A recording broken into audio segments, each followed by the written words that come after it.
We begin in Nigeria, as usual, where the Nigeria Center for Disease Control, the NCDC, have unfortunately announced one new death and also 35 new cases of COVID-19 in the country.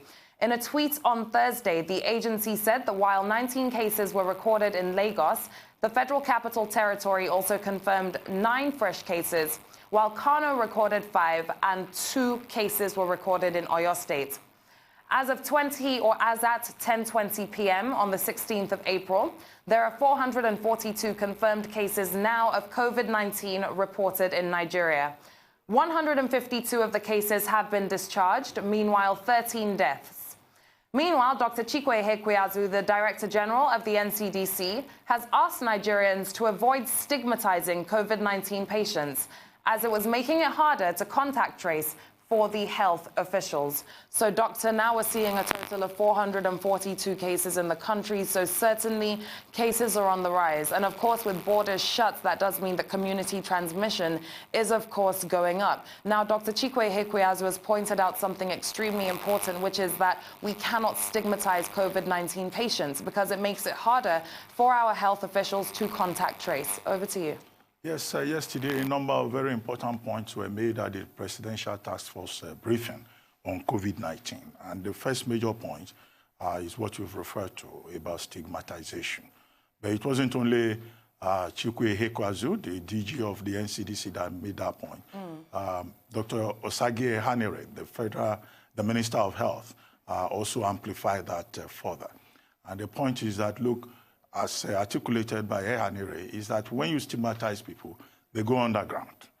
And the additional point made by Dr. Ihekweazu is that COVID-19 is not karma. People don't get it because they are bad people or because they've committed another offense. So quoting him directly, he said, it's not karma, it's a virus. And, you know, when people have it, just assume that it's another disease that can be treated if properly managed. Because the danger in stigmatizing people is that, you know, they will just go underground, or they will hide, or they will refuse to go to designated treatment centers. What the Minister of Health said is that even if anybody presents symptoms, the first thing will be isolation. And then, of course, if they now come down with the disease, then they will be they will be treated. Okay, that's the first point. The second point that the Minister of Health made is that now at this point, they are not going to focus so much on travels. Now that many states, on travelers, now that many states are locking down their borders and people are, you know, on lockdown, that they are now going to be doing community tracing, which I guess is a variation of the house-to-house search that has been embarked upon in Lagos. But how the federal government can do that effectively across the federation may be difficult. Maybe they will work out a strategy whereby they will be able to do that in collaboration with the states. Now, there was another point that was made by Dr. Sani Aliyu. Dr. Sani Aliyu is the national coordinator of the Presidential Task Force on COVID-19. And he was expressing concern about interstate travel. That despite the lockdown, people are still traveling from one part of the country to the other. And this is encouraging or, you know, creating greater community spread, community transmission of the disease. And you will recall that when you talk about interstate travel, in Osun State, the numbers in Osun State shot up when some 147 persons came from Côte d'Ivoire, and they said Ejigbo in Osun State was their destination. Then again, the other day, 2 days ago, I think, there was a truckload of persons coming from Lagos, going to Kano. Now, when they got to the border of Kano, they were turned back by the authorities, by the state coordinator on COVID-19 in that state. They were asked to go back to wherever they were coming from, because really people are expected to stay where they are and not be moving from one place to the other. Really. But there have also been some other concerns. There was a story that I read of journalists being harassed by the security agencies. In fact, there was a case of an NUJ center where the journalists, after attending the briefing for the day on COVID-19, went to work. And then policemen went there and arrested them and took them away. I think the point should be made clearly to our security agents that in the president's speech, the first one on March 29 and the follow-up speech on COVID-19, the president specifically mentioned the media community, journalists, as among those persons that have been exempted because they are offering essential service. So I think it is not fair, and I think that the Inspector General of Police should double-check this to make sure that indeed the incident is true, and see how he can apologize to those journalists that are affected.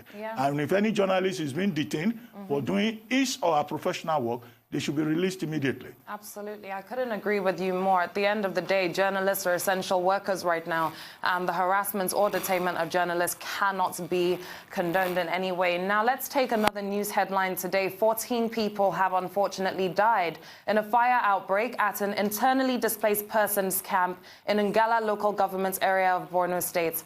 Now, the fire reportedly broke out around 2:15 p.m. on Thursday. The chairman of the Borno State Emergency Management Agency, SIMA, said 1,250 houses were burnt to ashes. 14 lives were unfortunately lost, and 15 persons sustained various degrees of injuries.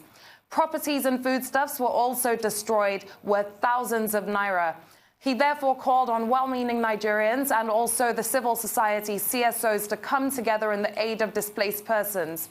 In the meantime, President Muhammadu Buhari has condoled with those who lost their lives in this tragic incident, and he's also ordered an investigation into the fire outbreak. Now, Doctor, this is absolutely tragic, especially in a time like this when we're going through a pandemic. This is the last thing. 1,250 houses, 14 lives lost, 15 injuries, of which 7 were severe. There are so many details here that are just absolutely horrible to hear. Now, when the president, through the Ministry of Humanitarian Affairs, ordered this investigation, the president actually said, in quotes, investigate and report the circumstances leading to the incident to advise on how a future occurrence will be averted. But this report has to go deeper, because it could have been an unfortunate accident, but there could have also been a cause for this that could have been avoided if we had proper health or proper fire safety hazard measures in place. So we actually need that transparency, and we need that accountability, because if it is a case whereby this could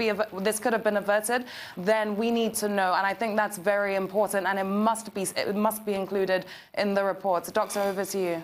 Well, I mean, one fire too many, a case of double jeopardy for these internally displaced persons. We condole with the families of persons who lost their lives in the incident. And I think that the president is right that this must be investigated properly. And if there is any case of negligence involved, the appropriate steps should be taken to sanction those persons that are responsible for that negligence. Absolutely. Well, we'll take a short break now. When we return, the morning show will continue.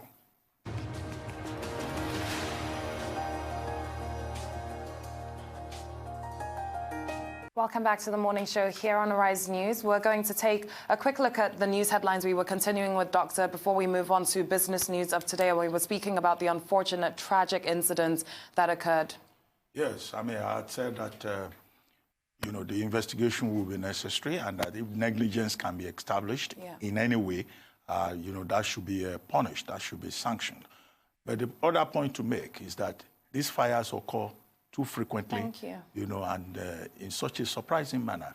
And in almost every case, the authorities are always caught, on the wrong side of their duty. You recall that in Lagos State, we had a fire incident in central Lagos. Yeah. There is also there was fire incident in Amuwodo of local government area.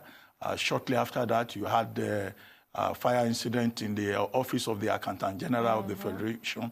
A few days later, there was another fire incident at Dugbealawo Market in Ibadan. Now, in the case of the Dugbealawo Market in Ibadan, it took the fire service 40 minutes to arrive. So we would like to know what exactly happened in this IDP camp incident in Borno State, because the chairman of the State Emergency Management Agency said it was a gigantic fire outbreak. What caused it? Yeah. And what measures are in place to make sure that these vulnerable persons do not continue to face this kind of double jeopardy? And what exactly is the state of that IDP camp? Because when you say 1,200 and something houses, are they inside houses, or they are inside sheds, which could be easily combustible? Thank you. So these are some of the questions that the investigation should throw up. Absolutely. Now, at this point in time, we are going to move on to our Arise business correspondent, Rosa Sodiri, who is joining us now to give us the latest and overnight developments in the business world, capital market, etc. Over to you. Yes. Well, this is good morning, Doctor. Good morning.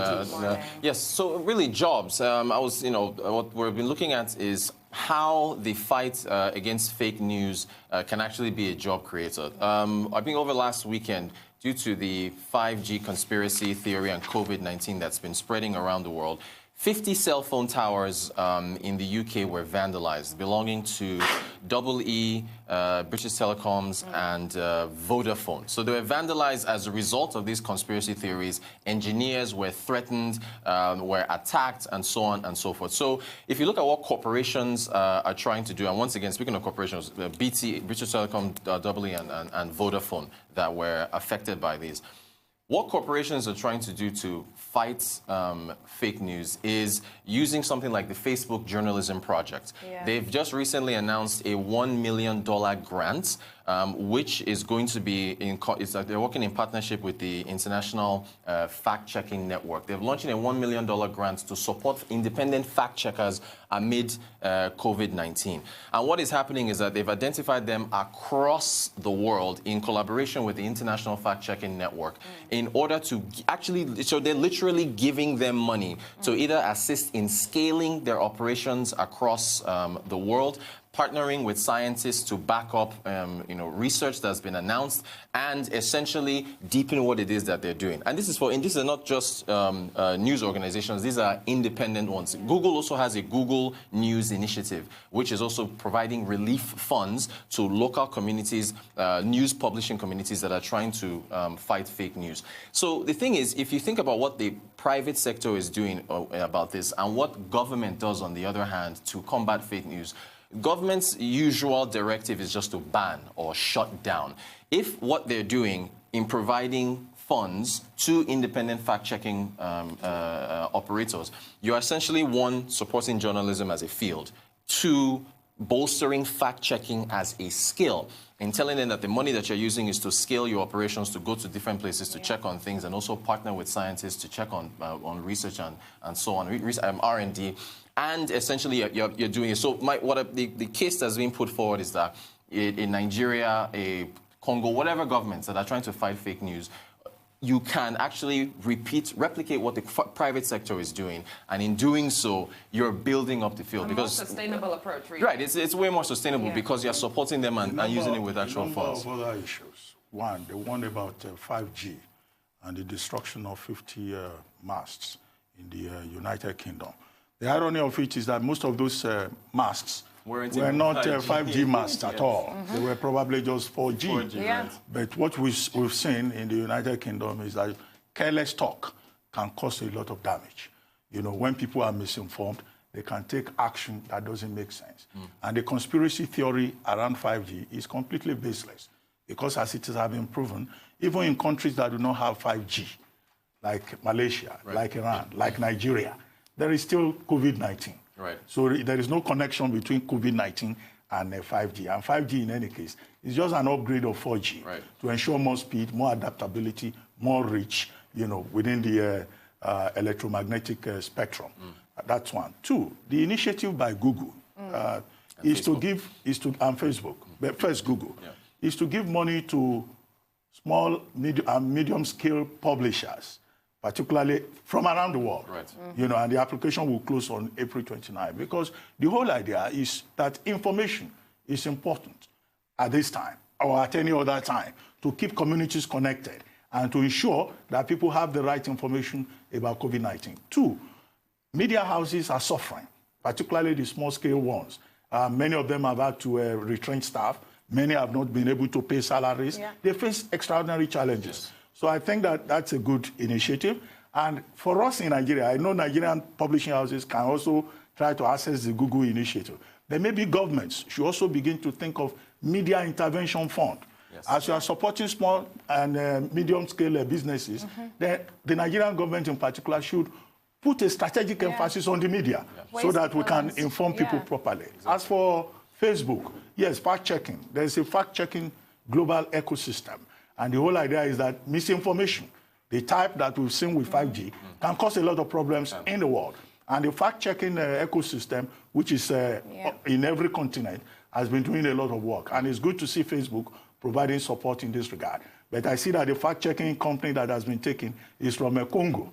I would have loved the fact-checkers in Nigeria to have been on that list. But in any case, in May, they will give another award. Right. Hopefully, it will go around and we'll get an opportunity to be part of that. Certainly institutional gaps that we can fill in sustainable ways. Roses, thank you so much for the latest in the business world. And we'll go on a very quick break now. And when we're back, Aaron Akerediola will be here to give us the latest and overnight developments in the world of sports. Stay with us.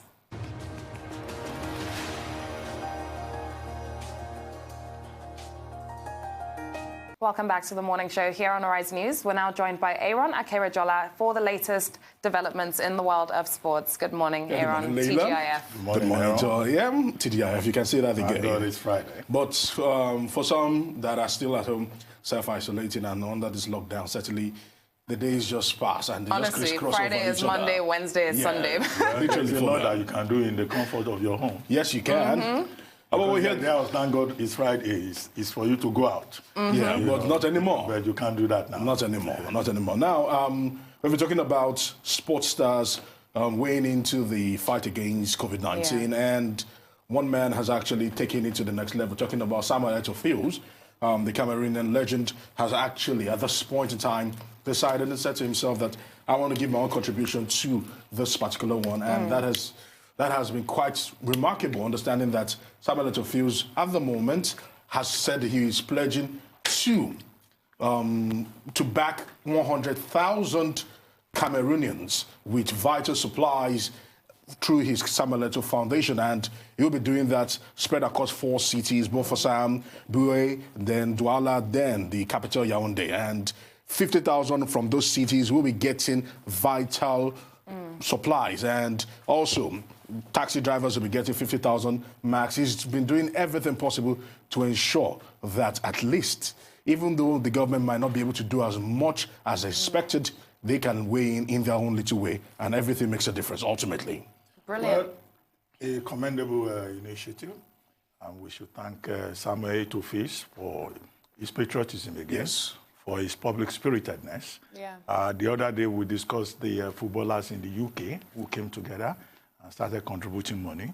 The other time it was Didier Drogba, also of Côte d'Ivoire, donating his hospital. And now this morning we're talking about the Cameroonian, Samuel Eto'o. Now, when are we going to have a big sports figure in Nigeria also making a contribution? Because our own athletes, they seem to be pretending as if COVID-19 does not require their own input. And as you always say, some of them are quite heavily loaded. Even if I insist that it's not about money, even if it is just a little contribution. I think it's coming. It would be nice. If I'm being honest with you, I actually think it's coming. And I think in a couple days' time, we will hear from some of our Nigerian athletes giving some very gracious contributions. These things also take a lot of time and a lot of planning. Think about it. People have to go through their funds. They have to work out the right avenues and channels in which they're going to disperse these funds, having an organization, etc. That's why now we're hearing of more and more athletes coming out with donations. It's very easy to wake up and say, okay, I'm going to throw 1 billion naira towards, but at the end of the day, if you actually want to create a sustainable impact, which is what we're seeing that a lot of these athletes want to do, they also have to plan it, and it takes a process. So genuinely, I will be positive and say that I see some Nigerian athletes in a couple days' time coming out and actually doing something similar. What you're saying is very true, but if before now you don't have a structure, an infrastructure for things like this, because Samuel Eto'o already has a Samuel Eto'o Foundation. Didier Drogba built the hospital back in 2016. Someone like Kwame Nwankwo, he has his own foundation as well. He has his Heart Foundation. Yes, it caters towards the health sector. Heart disease. Yes, heart disease. So that's a little bit niche. So, but we don't have Nigerians who have major foundations that are doing great things. There are 1 or 2 little mushroom ones here and there, but major, for example, a lot of kudos must go to someone like a Desailly, for example. I would say that Kwame Nwankwo's Heart Foundation is a major foundation. No, I'm saying that it's still in a niche market compared to others. Anyway, Aaron. Yes. That's all we'll be able to take.